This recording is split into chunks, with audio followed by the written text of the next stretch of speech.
पावसाळा सुरू होतो तशी सारी वनश्री पावसाने न्हावून निघते. सगळीकडे हिरवा गालीचा पसरला आहे असं वाटू लागतं. पावसाळा सगळ्यांनाच आवडतो, पण पावसाबरोबरच सगळीकडे दिसू लागतात ते म्हणजे बेडूक. मागील वर्षात गायब झालेले सगळे बेडूक या पावसाबरोबर कसे काय दिसू लागले, या गोष्टींचं साऱ्यांनाच आश्चर्य वाटतं. पण पावसानंतर हे बेडूक कुठं राहतात, त्यांचा जीवनक्रम कसा चालतो, ते जिवंत कसे राहतात, या गोष्टींची माहिती क्वचितच कुणाला तरी असेल. आणि हीच सारी गुपितं आपण या लेखातून अभ्यासणार आहोत. नमस्कार मित्रांनो, मी रत्नदीप आणि तुमचा निसर्गाच्या अंतरंगात मी मनापासून स्वागत करतो. आज आपण हठयोगी बेडूक हा अरण्य ऋषी मारुती चितमपल्ली सरांचा लेख अभ्यासणार आहोत. या लेखात आपण बेडकांचे विविध प्रकार, त्यांचा जीवनक्रम आणि पावसानंतर ते कुठे जातात व कसे राहतात अशी रोचक माहिती या लेखातून अभ्यासणार आहोत. हा लेख सरांच्या पाखरमाया या पुस्तकातून घेतला आहे. चला तर मग आपण आपल्या लेखाला सुरुवात करूया आणि जाणून घेऊ बेडकांविषयी काही खास गुपितं.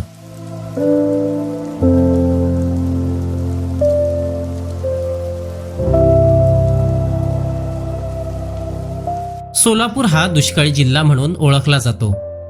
आषाढ श्रावणात पाऊस पडला नाही की भाद्रपद महिन्यातील पुनवेला भल्या मोठ्या दुरडीत भातुकलीतल्या खेळातलं एक मातीचं घरटं बांधून त्यात बेडूक ठेवून जोखमार लोक घरोघरी देवीच्या नावानं जोगवा मागत फिरत. पाऊस पडावा म्हणून देवीची करुणा भाकीत. लहानपणी हे दृश्य मी अनेकदा पाहिलं आहे. कित्येकदा कुतूहलानं आम्ही पोरं देखील त्यांच्या मागोमाग जात असू. पुढं पावसाला सुरुवात व्हायची. आमच्या घराजवळच माळरान होतं. वर्षभर कोरडं राहणारं तिथलं तळं पावसानं भरून जाई. डबकी देखील तुडुंब व्हायची. जिकडं तिकडं चिखल होई. रात्री डराव डराव असे बेडूक ओरडू लागायची. आई म्हणायची, बेडूक ओरडतायत, आता खूप पाऊस पडेल. सकाळी उठून मी पहिल्यांदा तळं आणि डबकी पाहायला धाव घ्यायचा. 50-50 बेडूक पाण्यात बसलेले दिसायचे.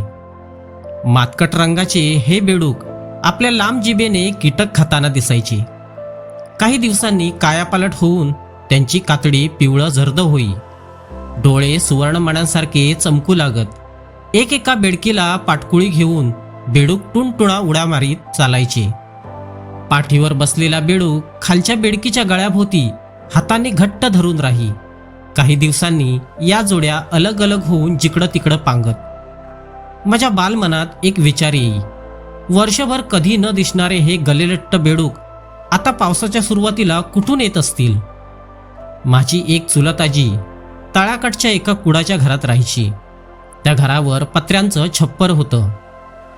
तळ्याकडं भटकत गेलो की मी तिच्या घरी जात असे. ती शकून पाहायची. कोणी ना कोणी बाया बापड्या तिच्यासमोर बसलेल्या असायच्या. त्या आजीकडं शकून बघायला आलेल्या असायच्या. प्रश्नार्थक मुद्रेने त्या आजीच्या कवड्यांच्या माळेकडं पाहत असायच्या. आजीच्या हातातली हलणारी माळ हळूहळू निश्चल व्हायची. आजी त्या माळेकडे एकाग्रतेने पाहत असायची. मात्र स्थिर झाली की त्यांनी विचारलेल्या प्रश्नांची ती उत्तरं द्यायची. आपलं मनोगत सांगायची. थोडा जरी पाऊस पडला तरी पत्रे वाजायचे. कधी कधी माळ सारखी हलायची, स्थिर व्हायची नाही. तेव्हा आजी देवीवर संतापून काही बाई बोलायची.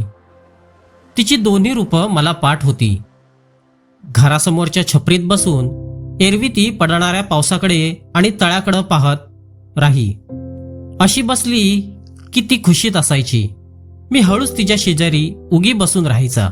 ती विचारी, काय शाळेत गेला नाहीस वाटतं, आणि पावसात भिजलास किती, तळ्यात हुंदडला असशील, जा घरी जाऊन कपडे बदल, नाहीतर आजारी पडशील. मला तिला आज एक प्रश्न विचारायचा होता. तळ्याच्या कडेनं साबणाच्या फेसासारखे दिसणारे पुंजके मी प्रत्येक पावसाळ्याच्या सुरुवातीला अनेकदा पाहिले होते. त्याविषयी शंका विचारायची होती. आजी, एक विचारू, मी लाजत तिच्या अंगाला बिलगत म्हटलं. काय विचारणार आहेस पोरा? तसं नाही ग, त्या तळ्याकाठी साबणाचा फेस असल्यासारखे पुंजके दिसतात, ते काय आहे? तो अपशकुनी प्रश्न विचारायचा नसतो असं म्हणून ती बराच वेळ गप्प बसली. मी तिच्या सुरकुतलेल्या चेहऱ्याकडे पाहत होतो. तिच्या नाकाजवळ गालावर एक मोत्यासारखा मस होता. तो देखील आता हलत होता. पोरा आभाळातून चांदण्या तुटून खाली पाण्यात पडल्या की त्यांचा तसा फेस येतो. पण तुटलेल्या ताऱ्याविषयी तिची इच्छा नसताना बोलावं लागलं हे तिला काही आवडलं नाही. ती स्वतःशीच काहीतरी पुटपुटत राहिली. नंतर माझ्या पाठीवर हळूवार धपका देत म्हणाली, अंधार होतोय, आता जा घरी. दुसऱ्या दिवशी काठी टेकीत टेकीत आजी माझ्या घरी आली. तळ्यापलीकडच्या आळीत आमचं घर होतं. तिला पाहताच आई म्हणाली, आलाव मम्मी, बसा.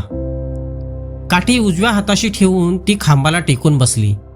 आईची तिच्यावर माया आणि श्रद्धा होती. आईबरोबर आजीही जेवली. अंथरुणावर पडल्या पडल्या तिला झोप लागली. नंतर जाग आल्यावर ती आईला माझ्याविषयी सांगत होती. मला हा पोर अनेक शंका कुशंका विचारून भंडावून सोडतो. होय, आईनं विचारलं. हो ग, आजी म्हणाली. आई तिला म्हणाली, काल मला विचारित होता की रात्री ओरडणाऱ्या बेडकुळ्या आणि त्यांची पिलं आली कोठून. मी सांगितलं ती आभाळातून खाली पडली म्हणून. बेडकांविषयीचं बालपणी मनात असलेलं हे कुतूहल कधी गेलंच नाही. सृष्टीतील हे आश्चर्य घेऊनच मी वाढत होतो. माझी आई आणि आजी या दोघींना निसर्गाविषयी किती ज्ञान असणार. माझ्या कुतूहलाचं समाधान होईल अशी उत्तरं त्या द्यायच्या. त्यांनी देखील ते कोणाकडून तरी असंच ऐकलं असणार. या कुतूहलातील गूढतेमुळंच मला जीवशास्त्रात अधिक गोडी वाढली. विद्यार्थी दशेपासूनच त्याचा खोल अभ्यास मी केला. पुढं योगायोगानं जीवशास्त्रज्ञ झालो. माझ्या मनात असलेल्या जिज्ञासेची उत्तरं शोधली. त्यांची उत्तरं मिळालीही. परंतु ती ऐकायला माझी आजी आणि आई हयात राहिल्या नाहीत. अनेक वर्षांनी वनाधिकारी झाल्यावर रानावनात फिरताना पावसात मला अनेक रंगाचे बेडूक आढळून येत. काही पिंगट हिरवे तर काही तपकिरी वर्णाचे असायचे. क्वचितच चट्टेपट्टी असलेले बेडूक दिसायचे. पाखरांच्या रंगात असलेली विविधता बेडकांच्या वर्णातही आढळून यायची. त्यातले काही वातावरणाला योग्य असा रंगात बदल करायचे. अनेकदा मी त्यांना स्पर्शही करी, तेव्हा त्यांची कातडी मऊ आणि ओलसर लागे. माझी चाहूल लागताच डबक्याच्या काठावर बसलेला 5-25 बेडकांचा समूह टुणटुण्या उड्या मारीत पाण्यात प्रवेश करी. काही पाण्यात तरंगत तर काही तोंड पाण्यावर काढून बसलेली असत. डबक्याजवळच्या झाडाखाली बसून मी त्यांचं निरीक्षण करी. सारं काही समसून झाल्यावर ती सर्व बेडकं पुन्हा काठावर येऊन चरू लागत. लांब चिकट जिभेच्या साह्यानं गांडूळ, कृमीकीटक, गोगलगाई यांना गिळताना दिसत. त्यांच्या तोंडात दात असल्यामुळं भक्ष्याला निसटून जाता येत नसे. काही दिवसांनी त्यांचा डराव असा आवाज येऊ लागे. साऱ्यांनाच ओरडता येत नसे. मोठ्या आकाराची बेडकी त्या ओरडणाऱ्या बेडकाजवळ येई. तो टुणकण उडी मारून तिच्या पाठीवर स्वार होई. पुढच्या पायांनी तिला गळ्याजवळ घट्ट धरी. मग ध्यानात येई की आवाज करणारे बेडूक नर होते आणि आकारानं मोठ्या असलेल्या माद्या होत्या. या काळात पाण्याच्या काठावर जिकडं तिकडं अशा बेडकांच्या जोडगोळ्या दिसतात. त्यांच्या विणीच्या काळाला सुरुवात झालेली असे. मादी मोत्याच्या माळेसारखी अंडी घालते. त्या अंड्यांच्या गोळ्यांवर नर शुक्राणू सोडतो. अंडी पाण्यात फुगून मोठी होतात. त्यावर साबणाच्या फेसासारखं आवरण दिसू लागतं. एखाद्या आठवड्यानंतर या पुंजक्यातून बेडकांची अर्भकं बाहेर पडायची. या अर्भकांचं प्रौढ बेडकांशी साम्य नसतं. त्या अर्भकांना शेपटी आणि कल्ले असल्यामुळं ती माशाच्या पिलासारखी पाण्यात संतपणे पोहताना दिसायची. ती अर्भकं 5-6 अवतारातून जात. शेवटी 2 महिन्यांनी त्यांची शेपटी गळून पडे आणि त्यांचं पूर्ण बेडकात रूपांतर होई. ही झाली राणा बेडूक म्हणजे फ्रॉकची कथा. परंतु जंगलात भेक म्हणजे तोड नावाच्या बेडकाचा प्रकारही आढळून येई. भेक दिसायला बेडकासारखाच, परंतु भेकाची कुडी वेगळी आहे. चाराच्या सालीसारखी त्यांची पाठ खडबडीत असते. त्यावर छोटे छोटे उंचवटे असतात. भेकाला दात नसतात. त्याला चालता किंवा रांगता येतं, परंतु बेडकासारख्या उड्या मारता येत नाहीत. डिवचलं असता त्यांच्या कानाच्या पुढील आणि मागील भागातून विष स्त्रवतं. विणीच्या हंगामात भेक मोठ्यानं ओरडतात. ते स्वभावाने मोठे आक्रमक असतात. कित्येकदा त्यांच्यात लढाई जुंपली तर एकमेकांना ते ठारही करतात. या दोहोंपेक्षा आणखी एक प्रकारचा उंच झाडाच्या फांद्यांवर राहणारा वृक्षमंडूक असतो. त्याचेही अनेक प्रकार आहेत. वृक्षमंडूकाचं विशेष लक्षण असं की त्याच्या पायांना वाटोळ्या गिरद्या असतात. त्यांच्या योगानं ते फांद्यांची चांगली पकड घेऊ शकतात. गिरद्या दाबल्यामुळं फांद्या आणि गिरद्या यांच्यामधली हवा निसटून जाते आणि पंजावरील बाहेरच्या हवेच्या दाबानंच मंडूक फांदीला चिकटून राहतो. पावसाळ्यानंतर अन्न, पाणी आणि हवा या वाचून जमिनीखाली राहणाऱ्या बेडकांच्या जीवनक्रमाविषयी 18व्या शतकापर्यंत जीवशास्त्रज्ञांना काही माहिती नव्हती. बेडूक दगडाच्या आतील थरात अनेक वर्ष राहतात असा लोकांचा समज होता. विल्यम बॅकलँड या जीवशास्त्रज्ञानं अथक प्रयत्नानंतर त्यांच्या अज्ञात अशा जीवनक्रमाचं कोडं उलगडलं.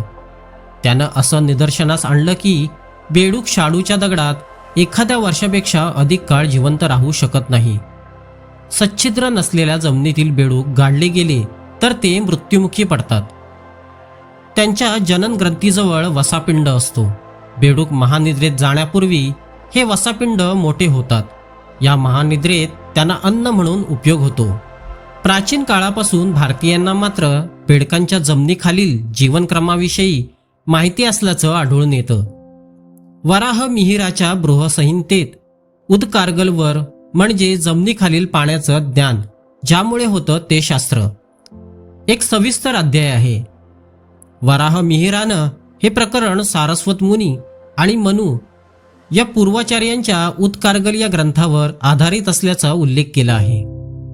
आपल्या पूर्वजांचं निसर्गज्ञान किती विस्तृत आणि सखोल होतं याची प्रचिती भूगर्भातील पाणी ओळखण्यासाठी त्यांनी ज्या खुणा दिल्या आहेत त्यांवरून होतं. पाणी व वनस्पती यांचा परस्पर संबंध आहे. वृक्ष, लता, वेली यांचं वारुळाशी सानिध्य, तसंच सर्प, विंचू, घोरपड आणि बेडूक यांचं जमीन खोदताना दिसणारं अस्तित्व हे देखील जलविषयक ज्ञानाशी संबंधित आहे. त्यात राणा बेडूक आणि भेक यांच्या अस्तित्वाला अतिशय महत्त्व आहे. दागा गर्ल विद्येमुळं आणखी एक अज्ञात अशा समस्येवर प्रकाश पडला आहे. पावसाळ्यानंतर बेडूक कुठं जातात? ते जमिनीखाली राहत असल्याची माहिती यामुळं मिळते. एवढंच नव्हे तर रानावनात बेडूक कोणकोणत्या वृक्षांच्या आधारानं राहतात हे देखील ज्ञात होतं. बेडूक आणि भेक पावसाळ्यानंतर महानिद्रा घेतात, परंतु त्यांचा नेमका शोध कुठं घ्यायचा आणि त्यासाठी जमीन जास्तीत जास्त किती खोल खणायची, ती कोणत्या दिशेला खोदायची हे देखील या शास्त्रात सांगितलेलं आहे. विस्तार भयास्तव मूळ सर्व श्लोक उदधृत करणं शक्य नसल्यामुळं जिथं बेडकाचा उल्लेख आहे तेवढाच संक्षिप्त निर्देश केला आहे. जलरहित देशी वेताचं झाड असेल तर सुमारे 1.5 पुरुष खोलीवर पाणी असतं. हे खोदकाम करताना अर्धा पुरुष खोलीवर पांढरा बेडूक आढळून येतो. चिन्नमपी चार्द पुरुषे मंडूकहा पांडुरोत मृतपिता. जलरहित प्रदेशाच्या जांभळीच्या झाडाखाली पाणी असतं. त्या झाडाखाली खणत असताना एक पुरुष खोलीवर बेडूक दिसून येतो. मृल्लोह गंधिका पांडुराचं पुरुषेत्र मंडूकह. जिथं बेल आणि औदुंबर ही झाडं अगदी जवळ असतात अशा ठिकाणी जमीन खोदल्यास अर्धा पुरुष खोलीवर काळा बेडूक सापडेल. पुरुषे स्त्री भिरंबू भवेत कृष्णध्वनरे च मंडूकहा. ज्या सप्तपर्णी वृक्षाभोवती वारुळ असतं तिथं निश्चितपणे पाणी असतं. अर्धा पुरुष खोल खणलं तर तिथं हिरवा बेडूक दिसून येतो. पुरुषार्धे मंडूको हरितो हरिताल सन्निधा भूश्र. ज्या वृक्षांच्या मुळाच्या जाळ्यात बेडूक आढळून येतो तिथं जलाचं अस्तित्व असतं. सर्वेषा वृक्षाणा मदहा स्थितो दधुरो यदा दृश्यहा. कदम वृक्षांच्या जवळ वारुळ असेल तर त्या ठिकाणी पाणी लागतं. एक पुरुष खोलीवर सोनेरी रंगाचा बेडूक दिसतो.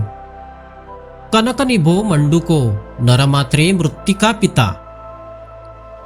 पेलू, अक्रोड किंवा किंकणेलाचा वृक्षांच्या अस्तित्वावरून जल असल्याचा सुगावा लागतो. त्या ठिकाणी एक पुरुष खोलीवर भेक मंडूक आढळून येतो. चिन्ह दधुर आद्ये मुत्कपिला तत्पर भवेद वारता. करीर, कारवी किंवा वेळू, वृक्षांमुळं जलाचं ज्ञान होतं. तिथं एक पुरुष खोलीवर पिवळ्या बेडकाचं अस्तित्व असतं. दशभिया पुरुषे ज्ञेय पुरुषे पित्रोत्र मंडूकहा. यावरून एवढं कळून येतं की बेडूक 4 ते 7 फूट खोलीवर महानिद्रात घेत असलेला आढळून येतो. तसेच बेडकांना आश्रय देणाऱ्या झाडांचाही उल्लेख दिसून येतो. बेडूक अंदाजे 8 महिने जमिनीखाली कसा राहत असावा याचं मला नेहमीच गूढ वाटत आलं आहे. बेडकाची फुफ्फुसं अधीन स्थितीत असल्यामुळे श्वसनक्रियेस अपुरी पडतात.